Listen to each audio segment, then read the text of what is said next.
Itu. Kata musannif rahimahullah ta'ala, sifat-sifat yang terkandung dalam dua kalimah syahadah. Kata musannif, kesemua sifat Tuhan yang 41 terkandung dalam kalimah la ilaha illallah. Maknanya tiada Tuhan melainkan Allah, iaitu memberi faedah akan mengaku dengan tak ada Tuhan yang lain daripada Allah, dan menetapkan Tuhan yang sebenar itu bagi Allah Ta'ala juga. Dan sekalian sifat Nabi yang 9 perkara terkandung dalam kalimah Muhammadur Rasulullah. Maknanya bermula Nabi Muhammad itu pesuruh Allah. Baik. Kata dia sekalian, pertama sekali syukur terima kasih kita ke Allah Ta'ala. Kesyukuran kita pertama sekali nikmat hidup masih diberi. Syukur kita dapat Islam. Apatah lagi syukur kita Allah Ta'ala jadikan kita dalam keadaan boleh ke masjid, ke surau, ke majlis ilmu. Dijadikan pula boleh membenarkan semua ajaran-ajaran yang dibawa datang oleh Nabi kita Muhammad sallallahu alaihi wasallam. Dijadikan hati sanubari kita pula begitu lembut, mudah untuk mengikut perintahnya, tinggalkan larangannya. Dijadikan pula kita dalam keadaan sihat, lapang masa. Diberikan pula keupayaan untuk boleh hadir untuk solat maghrib berjemaah. Dan insya-Allah kita manfaatkan pertemuan malam ni meneruskan bacaan kitab daripada kitab Bati Faridah, insya-Allah. Kata musannif, sifat-sifat yang terkandung dalam dua kalimah syahadah. Hadirin sekalian, apa yang kita nak sambung ni insya-Allah adalah sedikit rumusan dan kesimpulan, dan dia nak pendekkan dengan apa yang telah kita dah belajar dulu, semua bab dalam bab ketuhanan. Yang terakhir kita bicara dalam bab kerasulan, yang dengan tajuknya dia kata sifat-sifat yang terkandung dalam dua kalimah syahadah. Nak isyarat dan nak tunjukkan bahawasanya bila kita menyebut dua kalimah syahadah, asyhadu an la ilaha illallah wa asyhadu anna Muhammadur Rasulullah, maka akan termasuklah dalam tu semua bab yang telah kita bicara, bab ketuhanan yang 20 wajib, 20 mustahil, 1 harus. Bila sebut Muhammadur Rasulullah, satu lagi kalimah, maka terkandung dalam dia 4 yang wajib, 4 yang mustahil, dan 1 yang harus bagi Rasul-Rasul Allah. Jadi dia nak bicara tentang tu. Penyataan pertama dia kata macam ni, kesemua sifat Tuhan yang 41 ni yang telah kita belajar lepas lah, 20 wajib, 20 mustahil, 1 harus, semua tu terkandung dalam kalimah la ilaha illallah. Itu penyataan yang dia nak fahamkan ke kita. Semua makna yang telah kita belajar tu terkandung dalam la ilaha illallah. Okey. Jadi kalau kita perhati sikit ayat tu, macam mana semua makna yang 41 tu, 20 wajib, 20 mustahil, 1 harus, yang kita dah belajar, dah selesaikan dia, begitu juga. Dan bab Rasul tu cuma nak cerita bab Tuhan dulu. Bab ketuhanan tu bila sebut asyhadu an la ilaha illallah, ada 41 makna yang terkandung dalam tu. Kalau kita perhati sikit, saya sebut tadi tuan-tuan, apa dia? Tentulah kalimah la ilaha illallah ni satu kalimah ringkas, pendek, padat. Pasal dalam dia boleh masuk 41 benda. Begitu juga nanti Muhammad Rasulullah akan ada 9. Jadi ambil faham daripada situ juga, nak menunjukkan maksudnya kalimah syahadah ni maksudnya satu kalimah berharga, dan juga menunjukkan maksudnya kalimah syahadah ni kalimah penting.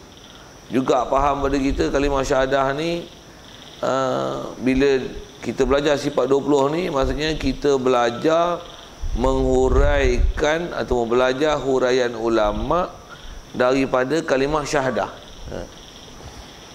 Kita belajar huraian ulama daripada kalimah syahadah, dengan mana apa huraian ulama yang menyebabkan siapa yang kafir bila mengucap kalimah syahadah boleh jadi Islam. Macam mana orang kafir boleh jadi Islam tu, sedangkan hanya dengan mengucap dua kalimah syahadah, asyhadu an la ilaha illallah wa asyhadu anna Muhammadur Rasulullah, ayat seringkas itu. Jadi apa yang kita dah belajar lepas adalah kalau ikut syarahan daripada ulama yang nak mensyarahkan bagaimana perkataan yang ringkas itu, walaupun dia ringkas tapi dia padat dengan isi dan pengertian yang antaranya yang telah kita belajar dulu, yang tu yang angkanya 41, 20 wajib, 20 mustahil, satu harus di atas kaedah Abu Mansur Maturidi. Kalau ikut Abu Hasan Asy'ari, dia 13 wajib, 13 mustahil, satu harus. Jadi 13 26 campur satu harus 27. Angka 41 dan 27 tu sama saja sebenarnya. Cuma saya saja nak sebut angka itu. Dan masyhur kita duk belajar ni bukan 27 lah, tapi 41.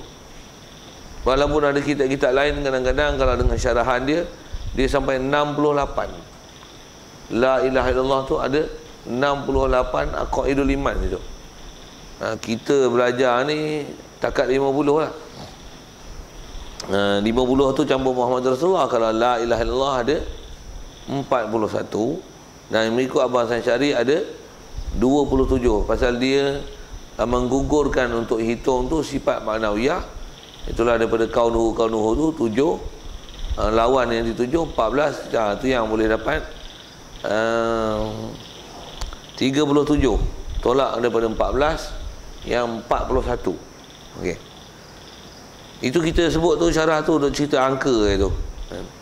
Jadi semua yang 41 tu kalau dengan kaedah Abu Mansur Maturidi boleh terkandung dalam kalimah la ilaha illallah. Macam mana tu? Yang tu yang dia akan tajuk bawah nanti, apa jalan terkandungnya tu. Itu yang kita akan lihat. Jadi juga sedikit daripada apa yang telah kita baca tu, apa maksud kita baca ni? Maksudnya nak menunjukkan bahawasanya ulama kita mereka telah bersusah payah mencari gali semua isi Quran dan hadis dan apa kesimpulan yang boleh dibuat dalam bab itu untuk membahas bab ketuhanan yang dengan itu sahabat Nabi SAW yang asalnya dia tak beriman, lepas tu bila menyebut je kalimah ni menyebabkan dia jadi beriman. Jadi macam mana boleh jalan terkandung itu dari segi kaedah bahasa, kaedah penggunaan makna, huruf yang dipakai, yang tu yang dia nak syarahkan nanti kat kita. Apakah jalan terkandungnya bila kita sebut la ilaha illallah ada 41 situ. Okey. Macam mana pun nak disebut cara mudahnya dulu. Jadi apa makna la ilaha illallah yang ada 41 tu? Kata dia maknanya tiada Tuhan melainkan Allah. Ayat tu pendek tu.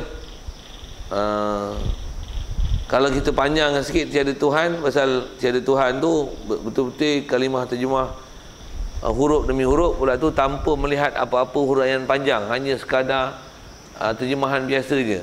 La tu tiada, ilah tu diterjemah Tuhan, ilah melainkan Allah. Dia terjemah kering-kering itu je. Baik. Macam mana pun yang kita nak ambil faham tentang makna erti ni lah. Yang ni nanti bila kita faham kita akan kata oh padan lah masuk 41 ni dalam la ilaha illallah.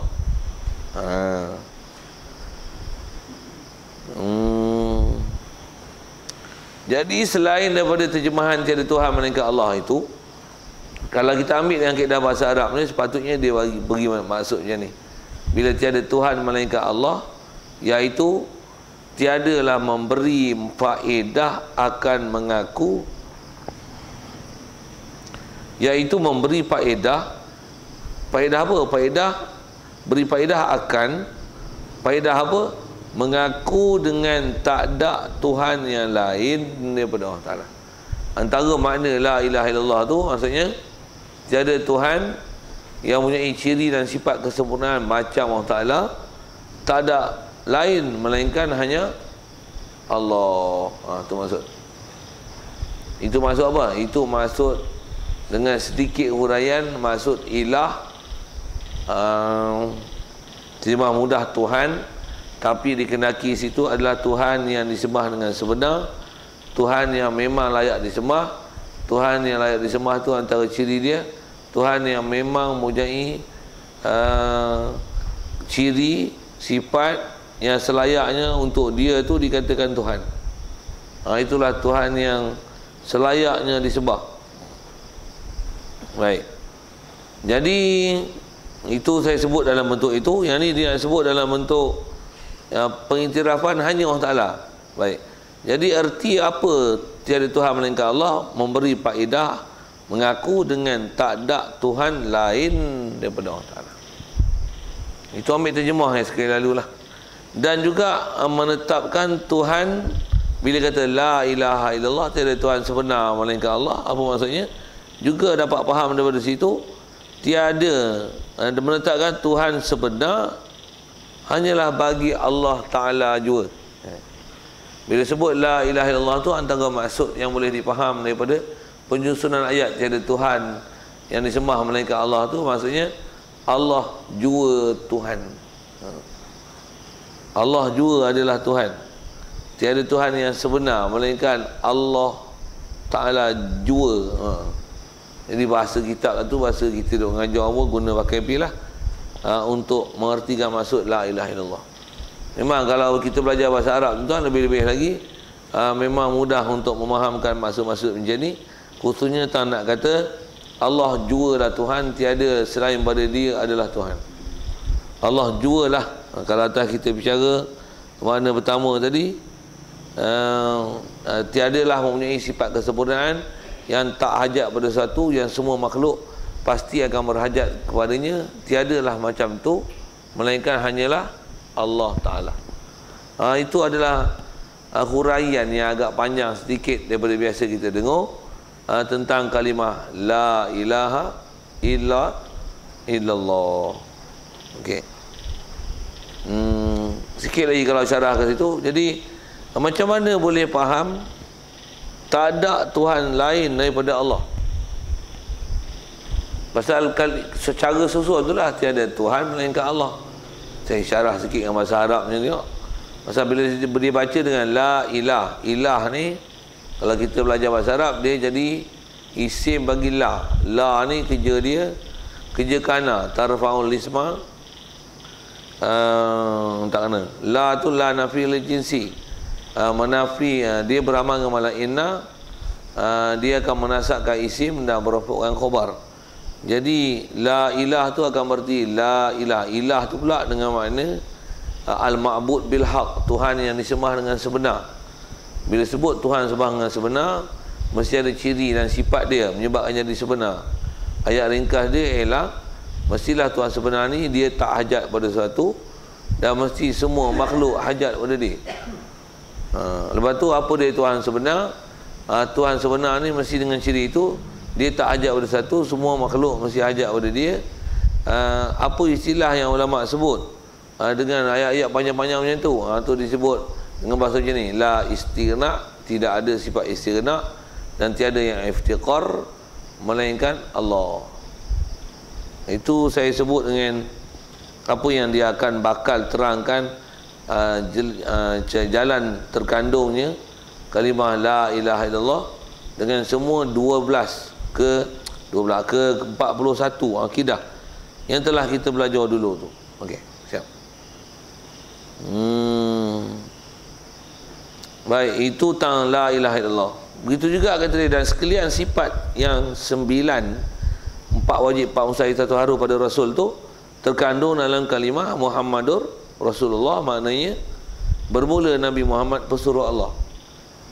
Sikit syarahan mudah tu, macam mana boleh faham Nabi Muhammad pesuruh Allah, boleh ada sidik, amanah, tabligh, fatanah dan mustahil lawan dan harus bersifat manusia itu. Okay, lalu tengok dengan mudah, sebab kita mengaku Nabi Muhammad utusan Allah. Bila kita mengaku dia utusan, kita percaya tak cakap dia? Tentulah dia cakap benar, betul tak? Sidik.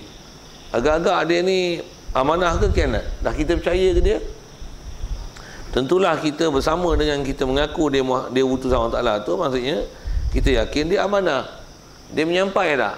Dah kita terima apa yang dia sebut dan kita mengaku dia memang benar-benar utusan Allah. Maksudnya tentulah dia menyampai. Agak cerdik lah. Kalau tak cerdik tak jadi penyampai dia. Jadi kita mengaku Muhammad Rasulullah, maksudnya kita mengaku mestilah Muhammad ni sidik, amanah, tabligh, fatanah. Bahkan bukan itu saja, ada tugas yang kat dia, ada tugas yang diwajibkan kita untuk kita buat, sama ada atas fardu ain ataupun atas nama fardu kifayah. Dan di atas itu juga kita akan faham Nabi Muhammad ni dia pesuruh Allah, maksudnya dia manusia lah, pasal dia pesuruh, dia bukan malaikat, dia bukan Tuhan. Dan dia manusia, tentulah bersifat dengan sifat manusia. Dan dengan apa yang telah kita belajar lepas, tentulah sifat manusia itu yang tak menjatuhkan martabat kerasulan dia, yang menggagalkan visi dan misi dia sebagai rasul. Mestinya. Hak tu sekali lalu saya sebut. Tu yang bila sebut Muhammadur Rasulullah. Siap.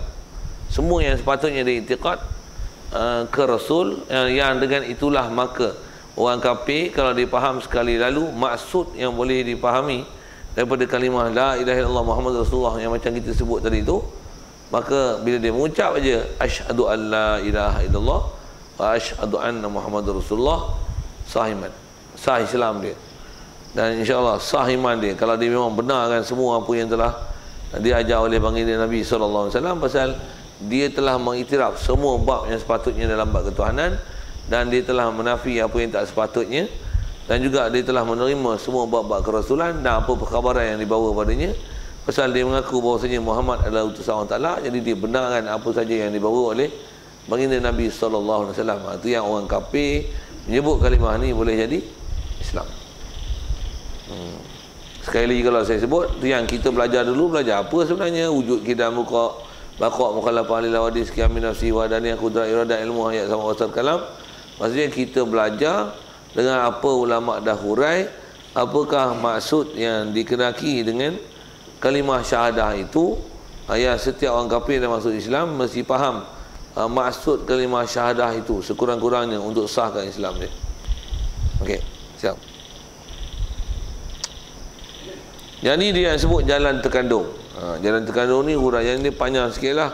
Soalan tu tentu sekitar tentang kita sebut sekali lalu tadi, yang bila sebut la ilaha illallah ada 41, bila sebut Muhammad Rasulullah ada 9. Ada soalan tu.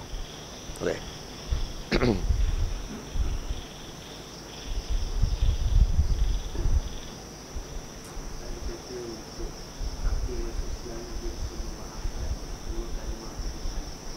Ya.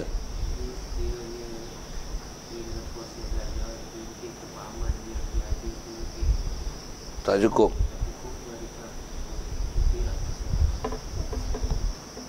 Soalan ditanya adalah tentang orang kafir yang nak masuk Islam. Jadi adakah disyaratkan dia mesti faham kalimah syahadah ni macam mana kita duk belajar ni dengan betul? Begitu juga dalam bab kerasulan. Itu. Macam mana nak jawab tu? Jawapan dia ya. Maksudnya untuk dia sah Islam tak memada hanya mengucap. Satu, kalau saya beri misal macam ni, katalah orang kafir, memang dia kafir, dia suka nyanyi lagu rehan, bahkan lagu rehan tentang kalimah syahadah tu lah kan, asyhadu an la ilaha illallah wa asyhadu anna Muhammad Rasulullah, walaupun hari-hari dia nyanyi, dia tak masuk Islam ni. Pasal apa? Tutup aircon belakang rumah dalam rumah tak pasang lampu 25. Jadi maksudnya sebab tu aircon lagi tu dia mengucap tak jadi, pasal dia tak faham maksud mengucap itu. Yang faham macam mana? Dia tak faham dengan dia mengucap itu, maksudnya dia iktiraf Allah ada, Allah kidam, Allah baqa. Pasal dua ciri besar yang dia akan sebut jalan terkandung tadi nanti ialah bila sebut la ilaha illallah, maksudnya masihlah Tuhan ni ada sifat kesempurnaan, takkan ada sifat kurang, yang semua nanti makhluk berhajat pada dia Allah sendiri tak berhajat sama sekali kepada makhluk dia.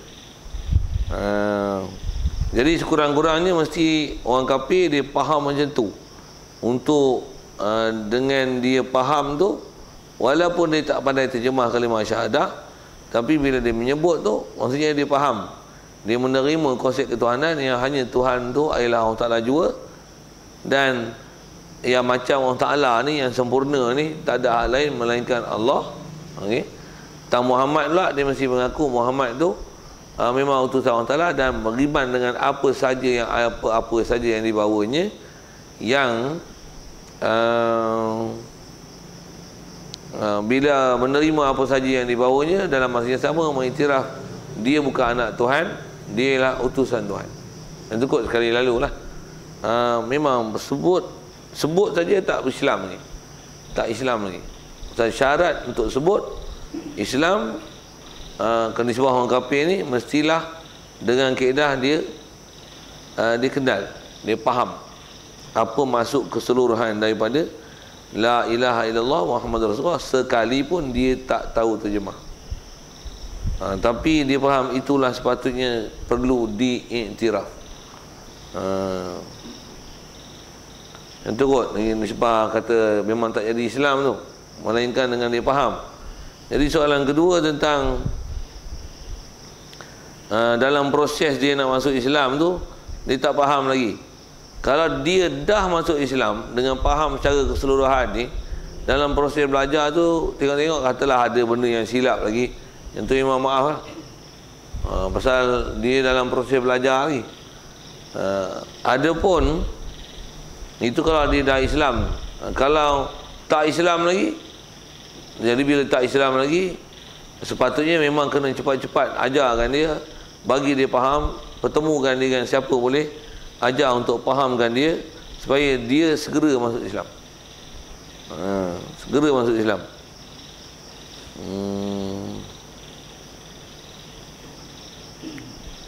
Jadi di atas apa yang dia belajar tak cukup tu, tak sempurna tu, memang kalau faham dia baru masuk Islam. Sebab tu dalam proses belajar sebelum ni memang tak tahu benda, pada dia dimaaf. Pada dia dimaaf. Tapi kalau dah 30 tahun masuk Islam, taraf dia macam kita tu kan. Begitu juga kalau 15 tahun dah masuk Islam, tu bukan mu'alah lagi, walaupun kita Melayu panggil mu'alah. Pasal apa? Taraf tu sepatutnya jadi tok guru besar dah. Jadi maksudnya kalau kalimah syahadah tu pun tak faham, bahaya besar tu. Apatah lagi sampai tahap ada yang kita dah bicara dulu, sampai dia istilahnya menafi, memahamkan akidah yang salah dalam bab ketuhanan, menafikan apa-apa sifat dalam bab Rasul, ataupun menisbahkan perkara yang tak layak pada Allah, pada Rasul. Semua tu bahaya tu, boleh keluarkan dia daripada status Islam. Yang tu kot.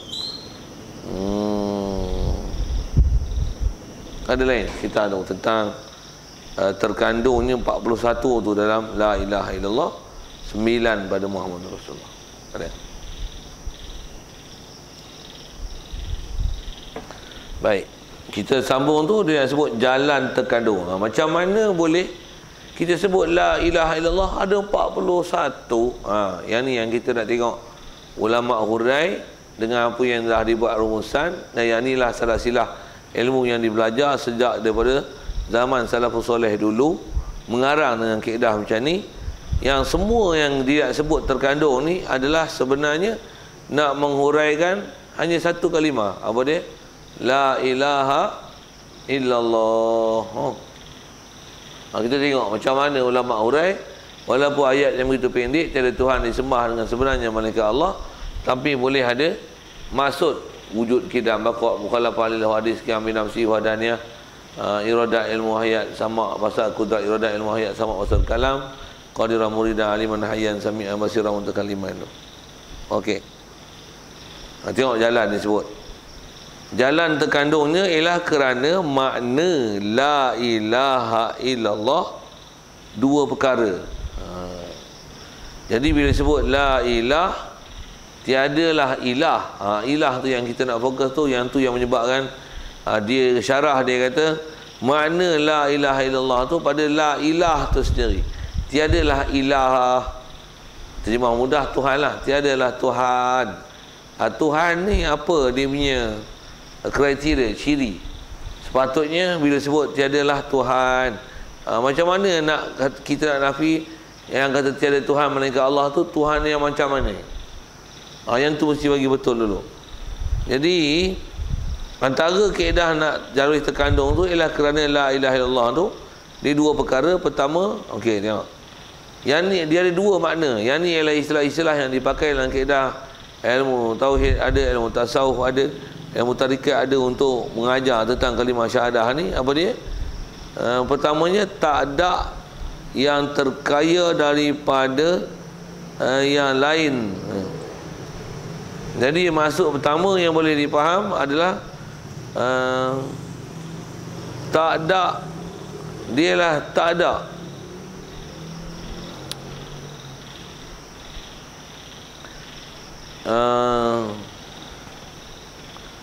Tak ada yang terkaya. Tak ada tu dia nak bagi huraian la. Tak ada lah yang mempunyai sifat kaya, terkaya, maksudnya tak hajat daripada yang lain. Okey. Jadi makna pertama yang dia nak hurai tu adalah, jadi la ilah tu kalau sebut dengan bahasa Arab, la mustaghniya ataupun la istighna'a illallahu. Tu baru satu makna.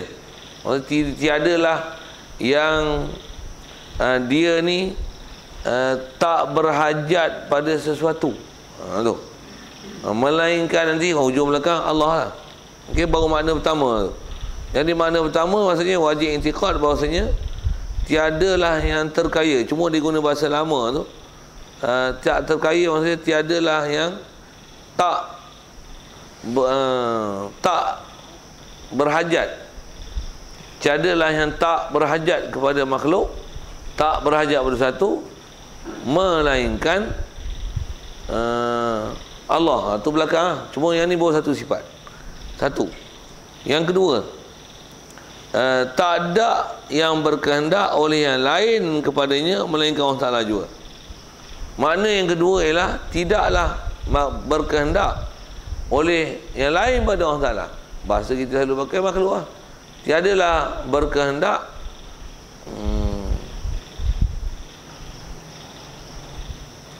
taklah yang berkehendak yang lain oleh yang lain kepadanya melainkan hanya Allah Ta'ala saja.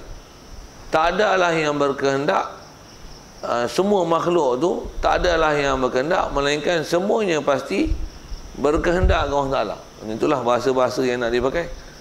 Jadi kalau dengan bahasa tu sebut tak berhajat tu, yang diguna bahasa terkaya adalah, kalau diringkaskan bahasa Arabnya disebut dengan istighna, dan makhluk tak hajat pada Allah Ta'ala tu dipanggil iftiqar. Ayat panjangnya ialah istighna'ul ilahi an kulli ma siwahu dan iftiqaru kullu ma adahu ilaihi. Itu ayat panjangnya sikit lah yang dia nak sebut, dan dia nak hurai tu. Hurai apa sebenarnya? Dia nak hurai perkataan ilah tu, la ilah. Ilah asal penggunaan bahasa Arab, tiada Tuhan yang disembah dengan sebenar. Bukan tiada Tuhan saja. Ayat dia sepatutnya macam ni, tiada Tuhan yang disembah dengan sebenar. Yang bila sebut Tuhan sembah sebenar, dia mesti ada dua ciri besar. Apa dia? Mestilah istighna'ul ilahi an kulli ma siwahu, dan mestilah muftaqirun ilaihi kullu ma adahu. Mestilah dengan mana tak hajat sesuatu, dia tak hajat pada sesuatu, istighna'ul ilah, terkaya, tak hajat oleh Tuhan, tak hajat Allah Ta'ala daripada sesuatu. Kemudian ciri keduanya adalah iftiqaru kullu ma adahu ilaih, adalah mesti berhajat setiap selain daripada Allah Ta'ala kepadanya. Itu dua ciri yang disebut untuk huraikan la ilah. Jadi la ilah tu maksud apa kalau dengan panjang? Tiadalah yang kaya pada setiap satu, dan tiadalah yang berhajat kepadanya melainkan Allah. Yang tu yang dia nak hurai nanti, yang boleh menyebabkan adanya 41 tadi tu boleh termasuk dalam la ilaha illallah, itu hanya dengan menyebut kalimah la ilaha illallah. Itu disebut kata terkandung tu. Baik. Jadi yang kedua, tak berkehendak oleh yang lain kepadanya melainkan Allah Ta'ala juga. Yang terkaya, Allah Ta'ala juga yang terkaya, yang ialah, kata dia, namanya istighna. Yang ni disambung ayat kalau itu dia tak buruh dua lagi tu. Dan yang kedua, tak berkehendak oleh yang lain kepadanya melainkan Allah Ta'ala juga. Kalau ikut selesai lah tu. Pula tu Allah Ta'ala ni, bahasa lain dia macam ni lah, yang terkaya. Bila yang sebut yang terkaya tu, yang itulah maksud kata tak berkehendak tu. Tak terkaya tu, yang bahasa Arabnya ialah nama istighna. Selesai. Dan berkehendak oleh yang lain kepadanya ialah namanya iftiqar. Jadi dua ni lah kalau ikut ciri yang disyarah oleh ulama-ulama kita, menghuraikan la ilah, tiadalah yang kaya pada setiap satu, dan tiadalah berhajat setiap satu kepadanya melainkan Allah. Tu ayat panjang ni. Memang kena ambil faham macam tu, tuan. Pasal saya